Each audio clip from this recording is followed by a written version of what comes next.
నిన్ను స్వస్థపరిచింది నా వస్త్రం కాదు, నిన్ను స్వస్థపరిచింది నీ భక్తి కాదు, నిన్ను స్వస్థపరిచింది మరేది కాదు, కానీ నిన్ను స్వస్థపరిచింది నీ విశ్వాసం. విశ్వాసం ఎంత గొప్పది! చాలా సింపుల్ ఫెయిత్, కానీ ఎంత పవర్ఫుల్గా ఉందో చూడండి.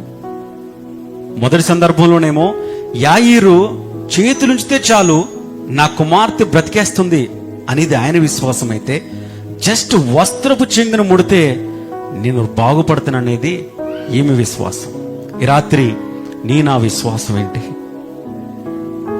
మనలో ఉన్న విశ్వాసం ఏంటి? ప్రశ్నించుకుందాం. ఎంత విశ్వాసాన్ని కలిగి జీవిస్తున్నాం మన ఆత్మీయ జీవితంలో? యాయీరు విశ్వాసం చేతులుంచితే చాలు నా కుమార్తె బ్రతుకుతుందన్న విశ్వాసం.